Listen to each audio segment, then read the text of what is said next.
The room started spinning while I was making coffee, and I had to sit down on my kitchen floor before I collapsed completely. My daughter-in-law took one look at me having a dizzy spell and immediately dropped to the floor like she'd been shot, clutching her chest and gasping about sudden chest pains. 20 minutes later, I was helping myself into Richard's car while the paramedics fussed over her Academy Award performance. If you're watching this, subscribe and let me know where you're watching from. What I didn't realize yet was that this wasn't just about stealing attention. There was something much darker happening in my own home. Now, let me paint you a picture of my life. I'm Martha Calloway, 74 years old, and blessed with a daughter-in-law who apparently thinks medical emergencies are a competitive sport. This particular Tuesday started innocently enough. I was minding my own business, making my morning coffee like a responsible adult, when the universe decided to throw me a curveball. I was reaching for my favorite mug when the kitchen suddenly started spinning faster than a politician's promises during election season. My head felt like it was floating 3 feet above my shoulders, and my legs turned into overcooked spaghetti. Being the genius I am, I decided to sit down on my kitchen floor before I face-planted into my coffee maker. There I was, 74 years old, sitting cross-legged on my own linoleum, staring up at the ceiling and wondering what the hell was happening to me. "Richard!" I called out, trying to sound casual despite the circumstances. "I need some help here. Your girlfriend just made friends with the kitchen floor." My partner of 15 years came running like the house was on fire. He took one look at me sitting on the floor, and his face went white as my good china. "Martha, what happened? Are you hurt?" I got dizzy and had to sit down. "The room won't stop spinning." "How long have you been sitting there?" "Long enough to contemplate my life choices and count the dust bunnies under the refrigerator. Apparently my housekeeping skills need work." Richard was reaching for his phone when the back door burst open. Vanessa appeared like she had radar for family emergencies, which, come to think of it, she probably did. "I came to borrow some sugar." "Oh my God!" She stopped dead, stared at me on the floor for exactly 2 seconds, then pressed both hands to her chest like she was pledging allegiance. "I can't breathe," she gasped, swaying dramatically. "Something's wrong. My chest, the pressure." And down she went. Right there on my kitchen floor, writhing around like she was being exercised. I sat there, still dizzy, watching this performance and thinking, well, this is interesting timing. "Call 911, Richard shouted, abandoning me to rush to Princess Drama Queen. "Already on it." Thomas appeared from somewhere. Phone glued to his ear. "We need an ambulance." 1 ambulance. For 2 emergencies. Guess which one got priority? I'll give you a hint. It wasn't the person who was actually sick. The paramedics arrived faster than pizza delivery, took one look at Vanessa's theatrical writhing, and immediately swarmed her like she was the only patient in a 50-mile radius. Meanwhile, I sat on my kitchen floor, still dizzy, watching this circus unfold. "Ma'am, we need to get you to the hospital immediately," they told Vanessa, loading her onto a stretcher. "What about my mother?" Thomas asked, gesturing vaguely in my direction like I was a forgotten grocery bag. "Can she walk to the car? Can she walk to the car?" Like I was the afterthought in my own medical emergency, which technically I was. "I think I can manage," I replied, accepting Richard's help to stand up. The dizziness was fading, but something else was just beginning to take shape in my mind. 20 minutes later, we were at Mercy Hospital, where Vanessa had managed to claim 3 nurses, 2 doctors, and the complete attention of my entire family. There she was in exam room 3, describing her life-threatening symptoms, while Thomas and Richard hung on her every word. And me? I sat in the waiting room for 2 hours, no longer dizzy, but definitely starting to see a pattern that made my blood run colder than the hospital air conditioning. "Mrs. Calloway?" a young resident finally called out, looking like he'd been working since the Clinton administration. "Sorry for the wait. Your daughter-in-law's cardiac episode seemed more urgent." "Of course it did," I replied, following him to an exam room. Funny how these things happen. As he checked my blood pressure and asked about my dizzy spell, I could hear Vanessa's voice from the next room, still describing her symptoms in vivid detail like she was narrating her own medical drama. But here's what struck me. When the doctor finally told her that all her tests were normal and she could go home, her recovery was nothing short of miraculous. 1 minute she was knocking on death's door, the next minute she was walking out under her own power, laughing about how stress must have triggered her episode. Stress. The stress of having to share medical attention, apparently. "Your blood pressure is slightly elevated," the resident said, "but that could be from the stress of the episode." "How often do you have dizzy spells like this?" More often lately, I admitted. Maybe once or twice a week. Any other symptoms? Nausea, fatigue, changes in appetite? Now that he mentioned it, yes. I'd been feeling more tired lately, having bouts of nausea that came and went like uninvited guests. I'd chalked it all up to getting older, but sitting there in that sterile exam room, I started to wonder. Some nausea, yes, and I've been more tired than usual. At your age, these symptoms could indicate several things. I'd recommend following up with your primary care physician for a more thorough workup. That night, I sat in my favorite chair, no longer dizzy, but definitely thinking, because this wasn't the first time something like this had happened. In fact, the more I thought about it, the more I realized there was a pattern here that I'd been too polite or too trusting to acknowledge. 3 months ago, when I'd fallen down the stairs and hit my head, Vanessa had suddenly developed breathing problems that required oxygen and an EKG. The EMTs had spent more time treating her panic attack than checking me for a concussion. 6 months ago, when I'd had that car accident and needed stitches for the cut on my forehead, Vanessa had fainted at the scene and claimed the first ambulance while I waited in the rain with blood dripping into my eyes. And last year, during my gallbladder surgery, Vanessa had such a severe panic attack in the waiting room that they'd had to call a separate medical team to treat her while I was on the operating table. Every single time I'd needed medical attention, Vanessa had managed to upstage me with her own emergency. It was like having a medical understudy who kept pushing the star off the stage. I pulled out a notebook and started writing down every incident I could remember. The more I documented, the clearer the pattern became. It wasn't just coincidence. It was systematic. But why? What did Vanessa gain by stealing medical attention from her mother-in-law?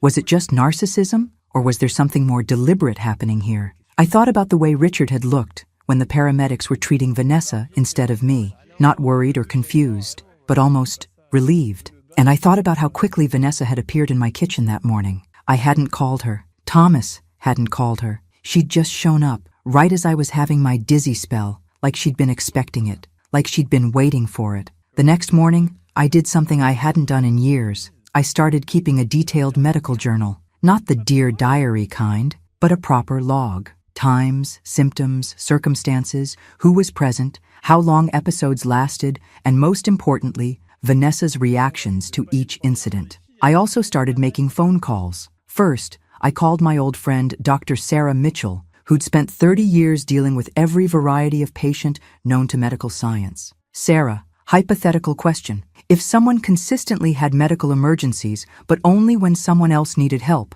what would you call that? Attention-seeking behavior, factitious disorder, or remarkably convenient timing, she replied. Why are you asking? Please tell me you're not diagnosing family members again. Just curious about human psychology and the fascinating ways people compete for sympathy. Martha, you're being evasive. What's really going on? I told her about yesterday's incident and the pattern I was starting to see. Sarah listened without interrupting, which I appreciated. How many times has this happened? She asked when I finished. At least 6 major incidents in the past 2 years. Probably more minor ones I didn't think to track. Martha, that's not coincidence. That's systematic behavior. But what's the purpose? What does she gain? Control, attention, sympathy, or, Sarah paused, she could be ensuring that you don't receive proper medical care. That possibility hit me like a physical blow. What do you mean? If medical personnel are distracted treating her emergency, they're not focusing on properly diagnosing or treating your actual symptoms. It's a form of medical sabotage. After hanging up, I sat in my kitchen staring at my coffee cup, trying to process this idea. Was it possible that Vanessa's dramatic collapses weren't just about stealing attention, but about preventing me from getting proper medical care? And if so, why would she want to do that? I decided to do some investigating. I called the 3 hospitals where I'd been treated in the past year, claiming I needed to update my insurance information. What I discovered made my hands shake. At Mercy Hospital, where I'd been treated for my dizzy spell yesterday, there was no record of Vanessa ever being a patient. Despite being transported there by ambulance and treated for hours, she'd somehow never been officially admitted. At St. Joseph's, where we'd gone after my car accident, the same thing. No record of Vanessa as a patient, even though I clearly remembered her being treated for her fainting episode. At General Hospital, where I'd had my gallbladder surgery, they had a record of Vanessa being treated in the ER for a panic attack, but she'd given a different last name and different insurance information. This wasn't just attention-seeking behavior. This was fraud. But why commit medical fraud just to steal attention from your mother-in-law? What was the real purpose? That afternoon, I went shopping for what I call my power outfit, a crisp navy blazer that made me look like I could still run the world. Because I had a feeling I was going to need all the authority I could muster. At dinner, wearing my new armor, I decided to conduct a little experiment. I've been having some concerning symptoms lately, I announced, cutting my pot roast with deliberate precision. Vanessa's fork stopped mid-bite, like someone had hit her pause button. What kind of symptoms? Oh, probably nothing. Just some dizziness, a little nausea. You know, the usual complaints of someone whose body is apparently staging a revolt. The reaction was immediate and predictable. Vanessa set down her fork, her hand fluttering to her chest like a dying butterfly. "That's so weird," she said, her voice suddenly breathless. "I've been feeling dizzy too. All afternoon, actually." Bingo. I nearly choked on my pot roast. Really? How coincidental. Here I am,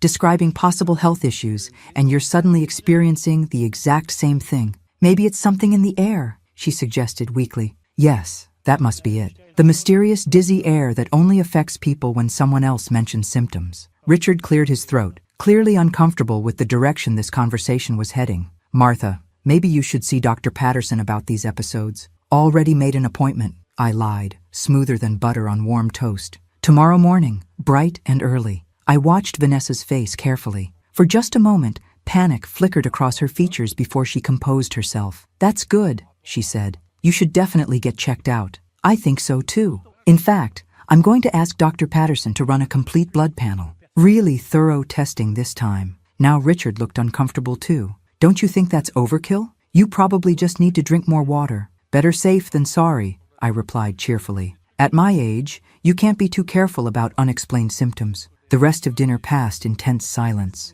When Vanessa excused herself for what she claimed was a bathroom break but turned into a 20-minute absence, I knew something was brewing. I found her in the hallway, whispering into her phone like she was coordinating a military operation. "She's asking questions," I heard her say, "about the symptoms." "No, I handled it, but we need to be careful. What if she actually goes to the doctor?" When she saw me, she hung up faster than a telemarketer who'd called during dinner. "Everything okay, sweetheart?" I asked, with my sweetest grandmother smile. "Fine," she replied, but her laugh sounded like fingernails on a chalkboard. "Just checking on my mother." "How lovely. I hope her sudden emergency is resolving well." "Emergency?" "Well, you were gone for 20 minutes having what sounded like a very urgent consultation. Unless your mother has developed the miraculous ability to treat dizziness through telephone therapy." Vanessa's face turned an interesting shade of pink. "She's fine, just needed someone to talk to." "How wonderful. There's nothing quite like a good heart-to-heart conversation.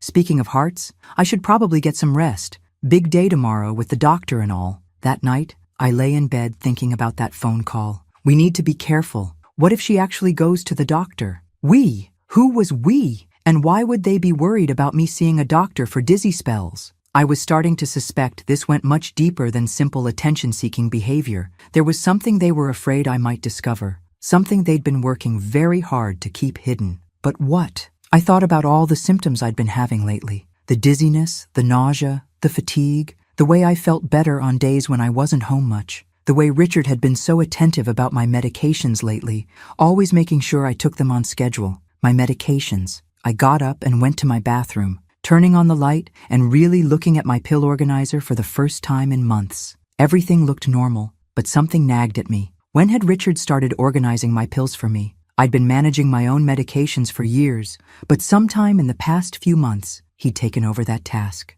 "To help you remember," he'd said, "so you don't accidentally double dose." But I'd never had trouble remembering to take my medications. I was a retired pharmacy technician, for God's sake. Managing medications was second nature to me. So why had Richard insisted on taking over? And why was I having more symptoms now than I'd had before he started helping? A chill ran down my spine as a horrible possibility began to take shape in my mind. Wednesday morning, instead of going to a doctor's appointment I'd never actually made, I did something that would have made my late husband proud. I started investigating like the stubborn woman he'd married. First, I called every hospital in the area, claiming to be updating my medical records. What I discovered made my blood run cold. Vanessa had been to emergency rooms 17 times in the past 2 years. 17 times. Always with vague symptoms that cleared up quickly. always when I or another family member had been seeking medical attention. But here's the kicker. She'd used 3 different names and claimed different insurance information each time. That wasn't attention-seeking behavior. That was systematic fraud. Next, I did something I'd never done before. I searched through Richard's computer while he was at work. What I found in his browser history made me sit down hard in his desk chair. Searches for elderly health decline symptoms, natural causes of death in seniors, and most chilling of all, how long does digitalis take to work? Digitalis, heart medication that could be deadly in the wrong doses. My hands shaking, I went to my medicine cabinet and really examined my pills for the first time in months. The blood pressure medication looked right, but when I rolled one between my fingers, something felt different about the texture. I needed help, and I needed it from someone who would believe me without thinking I was a paranoid old woman. I called Maria, the young pharmacist who'd taken over my old position when I retired. "Mrs. Calloway, how are you feeling lately?" "That's actually what I'm calling about. Maria, if someone wanted to slowly make an elderly person sick, hypothetically speaking, what would they use?" There was a long pause. "That's a very specific hypothetical question. Humor me. Something that would cause symptoms like dizziness, nausea, fatigue, but wouldn't show up in routine blood work? Well, there are several options. Digitalis in small doses, certain plant toxins, even everyday substances in the wrong quantities." She paused. "Mrs. Calloway, you're scaring me. Do you think someone is trying to hurt you?" "I'm not sure yet. But if they were, and I brought you some pills to test, could you tell me what was really in them?" "Absolutely. Mrs. Calloway, if you're serious about this, you need to be very careful." "Sweetheart, I've been careful my whole life. It's gotten me this far." That afternoon, I palmed several of my blood pressure pills while Richard was at work, careful to replace them in the organizer so he wouldn't notice any missing. Then I drove to the pharmacy, my heart pounding harder than it had during any of my dizzy spells. Maria took the pills to the back room for testing while I waited, trying to look like a normal customer picking up a prescription instead of a woman who suspected her own family was trying to kill her. 20 minutes felt like 20 hours, but finally she emerged, her face pale as fresh snow. "Mrs. Calloway, these aren't blood pressure medications. They're digitalis compounds, high doses." The world tilted around me, but this time it wasn't from any dizzy spell. This was the earth-shaking realization that my worst fears were true. "What does that mean?" I whispered. "It means someone has been poisoning you, slowly, carefully, but poisoning you nonetheless." I gripped the counter to steady myself. "How long would it take to work?" "Depends on the dosage. Could be weeks, could be months." The symptoms would start mild, dizziness, nausea, fatigue, then gradually worsen until... She couldn't finish the sentence. "Until I had a heart attack that looked completely natural." She nodded. I stood there for a moment, processing this information. Someone in my own family was trying to kill me. Someone who sat at my dinner table, who hugged me goodbye, who called me Mom. And now I understood what Vanessa's dramatic collapses were really about. Every time I showed symptoms of poisoning, she created a medical distraction to make sure no doctor would properly examine me or run the tests that might reveal what was really happening. She wasn't just stealing attention. She was covering up evidence of attempted murder. "Mrs. Calloway, we need to call the police." "Not yet," I said, my voice steadier than I felt. "First, I need to figure out exactly who's behind this and gather enough evidence to make sure they can't talk their way out of it." But even as I said it, and as I knew who was behind it. Richard had access to my medications. Richard had been researching digitalis. And Vanessa. Vanessa was making sure that every time I showed symptoms of poisoning, the medical staff would be too distracted to properly diagnose me. They were working together. They were trying to kill me together. I drove home in a daze, my mind reeling with the implications. How long had this been going on? How close had I come to not figuring it out in time? That night, I sat in my kitchen staring at my pill organizer, trying to decide what to do next. I couldn't just stop taking the fake pills. They'd notice. But I couldn't keep taking them either. I needed help, real help from people who would believe me and know what to do. The next morning, I called Detective Morrison from the Elder Services Unit. I'd met her at a community meeting years ago, and she'd struck me as someone who actually listened to older people instead of just placating them. "Detective Morrison, this is Martha Calloway. I need to report an attempted murder." "Ma'am, are you in immediate danger?" "I've been in danger for months. I just finally figured it out." An hour later, she was sitting in my living room, listening to me explain everything while taking careful notes. I showed her my documentation of Vanessa's medical fraud, Richard's browser history, and most damning of all, the lab results from Maria. Mrs. Calloway, these are very serious accusations. Do you have any proof beyond the pills? I handed her my notebook documenting every incident. 17 separate occasions where Vanessa had medical emergencies that prevented me from receiving proper care. All while someone was systematically poisoning me. Detective Morrison studied the pattern. This is comprehensive. You've been investigating this yourself for the past week, but I think they're getting suspicious that I'm suspicious. As if summoned by our conversation, my phone rang. It was Vanessa. Martha, I'm so worried about you. Richard told me you've been having more dizzy spells. I think we should take you to see Dr. Patterson today. I met Detective Morrison's eyes, and she nodded, gesturing for me to put the phone on speaker. How thoughtful of you, dear. But I'm feeling much better today. Are you sure? You sounded so confused yesterday. Maybe we should have you checked for dementia. These episodes you've been having. Dementia. Of course. If they could make me seem mentally incompetent, no one would believe me if I tried to expose them. I'll think about it, I said, hanging up. Detective Morrison leaned forward. Mrs. Calloway, I believe you, but we need to catch them in the act. Are you willing to help us set up a sting operation? What kind of sting? We'll monitor you closely while you continue to appear to take the fake pills. When they try to escalate, and they will, now that they think you're getting suspicious, we'll be ready. I thought about this. It meant continuing to let myself be poisoned, continuing to pretend I didn't know what was happening. It meant putting my life in even more danger, but it also meant stopping them before they could hurt anyone else. And it meant making sure they couldn't claim it was all a misunderstanding or that I was just a confused old woman imagining things. What do I need to do? The plan was simple in theory, terrifying in practice.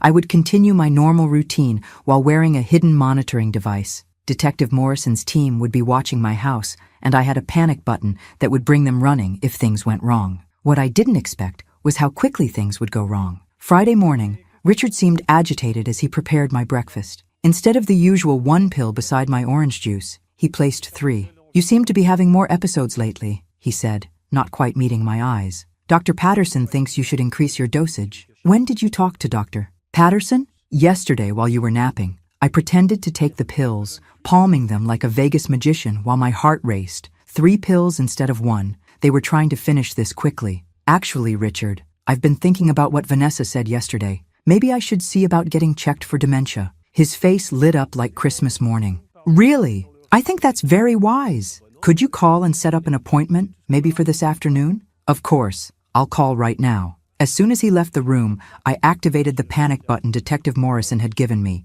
But instead of the cavalry arriving, I heard Richard on the phone in the next room. She wants to be evaluated for dementia. Yes, this afternoon if possible. The memory care unit? Perfect. Memory care unit. They weren't just trying to have me declared incompetent. They were trying to get me committed. I needed to get out of the house. But before I could move, I heard Richard's footsteps returning. Good news, he announced, seeming genuinely happy for the first time in weeks. Dr. Patterson can see you this afternoon. They have an opening at the memory care facility. Memory care facility? Just for evaluation, he said quickly. To make sure you're getting the right treatment for your confusion. How thoughtful. And Vanessa will be coming too? She insisted. She's so concerned about you. I'll bet she was. Once they got me committed to a memory care facility, they could control my medical treatment completely. They could increase the poison, prevent me from communicating with the outside world, and make my death look like the tragic but natural decline of an elderly woman with dementia. It was actually brilliant,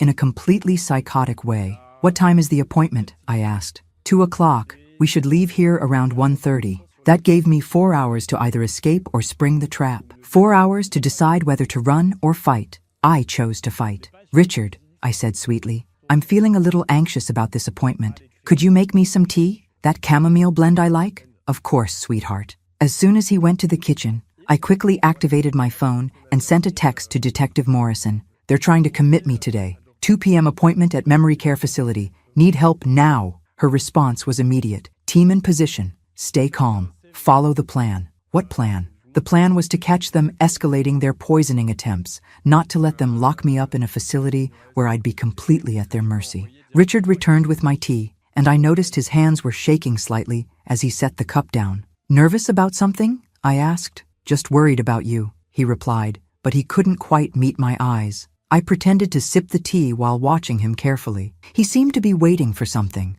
checking his watch every few minutes. Then, I understood. The tea wasn't just tea. They'd drugged it, probably with something to make me seem confused or disoriented for the appointment. I set the cup down. This tastes bitter. Did you put sugar in it? No sugar? Maybe the tea's old. Maybe. I stood up slowly. I think I'll lie down for a bit before we have to leave. Good idea. Rest will help. But as I walked toward the stairs, the room started spinning again. Not the mild dizziness I'd been experiencing from the poisoned pills, but something much stronger. Whatever they'd put in that tea was working fast. I made it to my bedroom and closed the door, my hands shaking as I reached for the panic button. But before I could press it, I heard voices downstairs. Vanessa had arrived early. Is she drinking it? She asked. She had some, but not all of it, Richard replied. Maybe we should have used more. We can't use more. It has to look natural, remember? Like she's just getting confused and disoriented? I crept to the top of the stairs, staying out of sight, but trying to hear every word.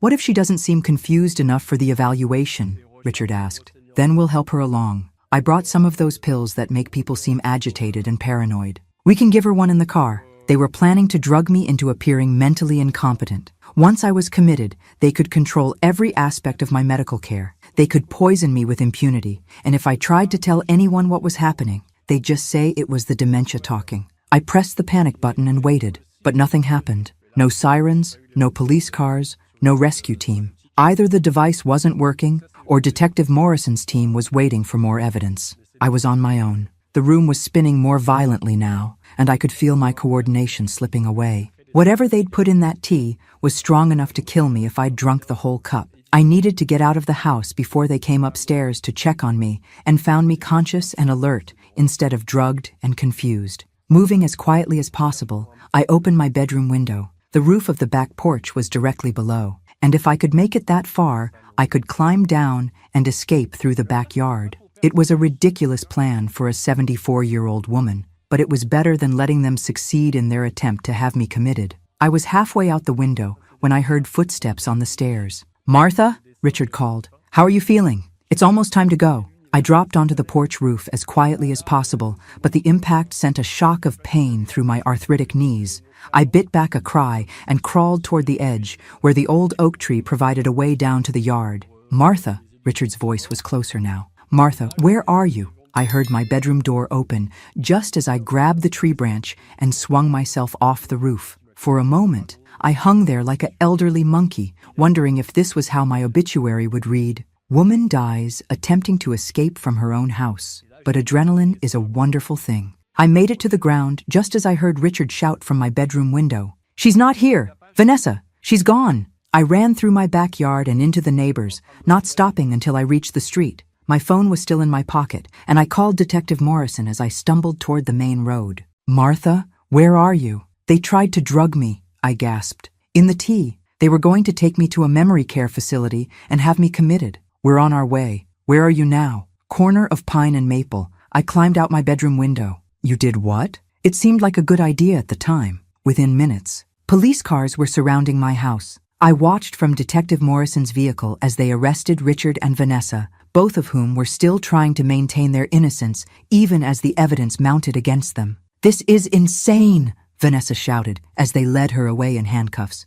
She's obviously having a psychotic break. She climbed out a window. Yes, I called back, and it was the smartest thing I've done in months. The interrogation room at the police station was exactly like you see on TV. Bland, uncomfortable, and designed to make people tell the truth whether they wanted to or not. I sat behind the one-way glass, watching Richard try to maintain his innocence while the evidence piled up around him like snow in a blizzard. Mr. Winters, we have your internet search history showing research into digitalis poisoning, Detective Morrison said calmly. We have the fake pills with your fingerprints on the bottle. We have 17 documented instances of medical fraud committed by your accomplice. We have recordings of you discussing Martha's evaluation for dementia. What we don't have is your explanation. I want a lawyer, Richard said for the 5th time. In the next room, Vanessa was telling a very different story. She'd already confessed to the medical fraud, the fake emergencies, and her role in diverting attention from my symptoms. What she was trying to do now was minimize her involvement and throw Richard under the bus completely. He told me it would look natural, she sobbed to her interrogator. He said old people die of heart attacks all the time, and no one would question it. I never wanted to hurt anyone, But you did hurt someone, the detective replied. Mrs. Calloway could have died. That was never the plan. We just wanted her to seem frailer, more dependent, so we could get power of attorney and access to her accounts. And when that wasn't working fast enough, Vanessa's voice dropped to a whisper. Richard said we needed to speed things up. He said the digitalis would make it look like her heart just gave out. But I never thought he'd actually what? Try to have her committed. That was his idea. He said once she was in the memory care facility, we could control everything. Her medications, her medical treatment, her contact with the outside world. I turned away from the window. I'd heard enough. Thomas was waiting for me in the hallway, looking like he'd aged 10 years in the past week. Mom, I'm so sorry. I should have seen what was happening. How could you? They were very good at what they did. But the pattern. All those times Vanessa had emergencies when you needed help. The pattern was only obvious once I knew what to look for. I patted his arm. They fooled everyone, sweetheart. Don't blame yourself for not seeing what they worked so hard to hide. How did you know? What made you finally realize what they were doing? I thought about this carefully. It wasn't any one thing. It was the accumulation of small details that didn't add up. Vanessa's perfectly timed emergencies. Richard's sudden interest in managing my medications. The way I felt better on days when I wasn't home. But what made you test the pills? When I realized they were working together, the phone call I overheard, the way they both pushed for me to see doctors about dementia, it clicked that this wasn't just about attention or even money. This was about control, and ultimately, it was about eliminating the only thing standing between them and my bank account. Detective Morrison emerged from the interrogation room. Mrs. Calloway, they're both confessing. Richard's trying to make a deal, but with the evidence we have, he's not in a position to negotiate. How long will they go away for? Attempted murder, elder abuse, fraud, conspiracy. They're looking at significant prison time, 15 to 20 years, minimum. That night, Thomas stayed over, afraid to leave me alone even though the danger was past. We ordered pizza and sat in my kitchen, the same kitchen where this nightmare had started, and talked about everything except what had just happened. But eventually, he asked the question I'd been dreading. What happens now? How do we move forward from this? I looked around my kitchen, thinking about all the mornings I'd sat here taking pills that were designed to kill me, all the meals I'd shared with people who were plotting my death. Now, I said, we remember that survival isn't just about staying alive. It's about refusing to let the people who hurt you define who you become. The trial lasted 3 weeks, and every day brought new revelations about the scope of Richard and Vanessa's conspiracy. They'd been planning my murder for over a year, carefully researching methods that would be undetectable and appear natural. The prosecution painted a picture of two people so consumed by greed that they'd been willing to slowly torture an elderly woman to death for her money. The defense tried to claim it was all a misunderstanding, that they'd been trying to help me manage my declining health. That argument fell apart when they played the recorded phone conversations. She's getting too suspicious. Vanessa's voice filled the courtroom. We need to speed up the timeline. How much more can we give her without it being obvious? Richard replied. Enough to finish the job. And if that doesn't work, we can always use the backup plan. The memory care facility? Once she's committed, we can do whatever we want. Who's going to believe a crazy old woman with dementia? The jury looked horrified. I felt vindicated. On the final day of testimony, I took the stand to give my victim impact statement. Your Honor, for months I lived in my own home while two people I trusted systematically poisoned me and gaslit me into thinking I was losing my mind. They stole my health, my peace of mind, and nearly stole my life. I looked directly at Richard and Vanessa. But here's what they didn't count on. I'm too stubborn to die quietly, too smart to be fooled forever, and too determined to let them win. I paused, letting that sink in. They thought they were clever, but they made one crucial mistake.